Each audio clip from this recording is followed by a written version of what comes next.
والصلاة والسلام وعلى آله وصحبه أجمعين أما بعد أعوذ بالله من الشيطان الرجيم بسم الله الرحمن الرحيم رب اشرح لي صدري ويسر لي أمري واحلل عقدة من লিসানি ইয়াফকাহু কাওলি।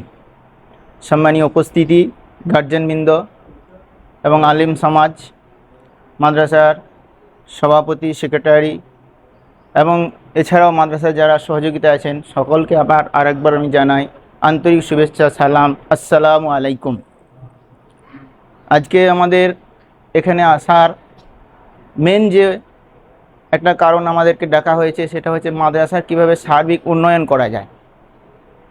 আমরা আমাদের মূল্যবান সময়গুলো 2-10 মিনিট এখানে ব্যয় করেছি, এজন্য আলহামদুলিল্লাহ। যাই হোক, মাদ্রাসার সার্বিক উন্নয়ন বলতে মাদ্রাসা কিভাবে পরিচালনা করা যায়, মাদ্রাসা কিভাবে আরও উন্নতি আগের দিকে নিয়ে যাওয়া যায়, ছাত্রদেরকে কিভাবে আলেম বানানো যায়, কিভাবে ছাত্রদেরকে আদর্শ বানানো যায়, সেই উদ্দেশ্য। তো একটা ছাত্রকে গড়ে তুলতে গেলে তার পিছনে যেমন আলেমদের বা মাদ্রাসার মৌলানাদের ভূমিকা আছে, তার পিছনে কিন্তু গার্জিয়ানদেরও ভূমিকা রাখতে হবে। গার্জিয়ানদেরও দায়িত্ব আছে। গার্জিয়ানরা যদি কোনো দায়িত্ব না নেয় তাহলে সেই ছেলে কোনো দিন বড় হতে পারবে না। তো যাই হোক, আমার বলার মেন উদ্দেশ্য হচ্ছে গার্জিয়ানদেরকে প্রথমত দায়িত্ব নিতে হবে যে আমার ছেলেটা ঠিকঠাক পড়াশুনো করছে নাকি, মাদ্রাসায় ঠিকঠাক যাচ্ছে নাকি, ঘর থেকে তো বেরিয়ে যাচ্ছে, কোথাও যাচ্ছে নাকি, বা মাদ্রাসায় গিয়ে ঠিকঠাক ক্লাস করছে নাকি, কতটা পড়লো। যারা জানে তারা সেটা খবর নেবে, বা যারা জানে না তারা আলেমদের কাছে এসে জিজ্ঞেস করবে যে আমার ছেলেটার কীরকম পড়াশোনা হচ্ছে। এটা এক নম্বর। দ্বিতীয় নম্বর হচ্ছে এই মাদ্রাসা কিভাবে পরিচালনা হবে, কিভাবে চলবে, সেটার দিকে লক্ষ্য রাখতে হবে। অন্তত সবাই খুব সুন্দরভাবে বলে দিয়েছে সব কিছু কথা, আমার বলার কিছু নেই, তবু আমি বলছি যদি আমরা একটা প্রসেসিংয়ে যাই তাহলে এটা খুব ভালো হয়। এটা আমার নিজের ব্যক্তিগত মত যে মাদ্রাসায় আমরা আমাদের এক মাসের যে 30টা দিন হয় তাতে আমরা যদিনই ইনকাম করি সেই ইনকামের একটা দিনের একটা যে পরিমাণ টাকা, সেই টাকাটা আমরা মাদ্রাসায় দেবো আল্লাহর রাস্তাতে। এটা একটা খুব ভালো প্রসেসিং আমার মনে হয়, একটা অ্যাকাউন্ট যেটা আল্লাহর খাতাতে জমা হবে। দুনিয়া এর কিছু হয়তো আমরা পাবো না, কিন্তু আখেরাতে কালকে আমরা কিয়ামতের মাঠে বা আখেরাতে যে আল্লাহর কাছে আমরা এটা পেয়ে যাব। তো আমাদের একটা ছেলেকে মানুষ করতে গেলে বাড়িতে খাওয়া দাওয়া, তার যাবতীয় খরচা দেখতে গেলে মাসে অনেক একটা প্রায় 2-3 হাজার টাকা মতো একটা ছেলের পিছনে পড়াশোনা নিয়ে খরচা হবে। তো আমরা যখন মাদ্রাসায় তাকে দিয়েছি, কম করে হলেও আমরা 200-500 টাকা দিয়ে মাদ্রাসাকে সাহায্য করি। 500 টাকা যে যেমন পারবে, আমি বলছি না কোনো পরিমাণ, যে যেমন পারবে সাহায্য করবে। তবে অন্তত যে যেমনভাবে ইনকাম করে তার সেই ইনকামের একটা অংশ, মানে একদিনের ইনকামটা যদি আমরা প্রতি মাসে মাদ্রাসাতে দিই তাহলে মাদ্রাসার অনেকটা ঘাটতি পূরণ হবে। এটা 2 নম্বর পয়েন্ট। 3 নম্বর পয়েন্ট হচ্ছে মা বোনরা তো আমাদের মাদ্রাসাতে দিচ্ছেই। আমাদের গ্রামে একটা সিস্টেম চালু আছে, সবাই জানেন, বা বাইরের লোক যারা জানেন না তাদের সিস্টেমটা হচ্ছে যে আমাদের ছেলেরা মাদ্রাসার জন্যে কোথাও বাইরে আদায় করতে যাবে না, তারা গ্রামেই আদায় করবে, এবং আলেম যারা আছে তারা বাইরে মাদ্রাসার জন্য আদায় করবে মাসে একবার।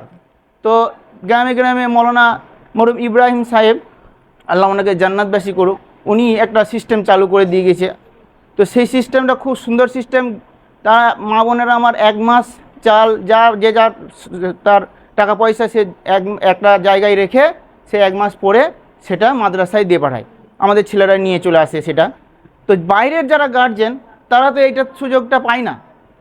তো এই সুযোগটা বাইরের গার্জেনদেরকেও নজর রাখতে হবে যে আমরা 1 মাস একটু অল্প অল্প করে দিয়ে মাদ্রাসায় দিব। 3 নম্বর পয়েন্ট।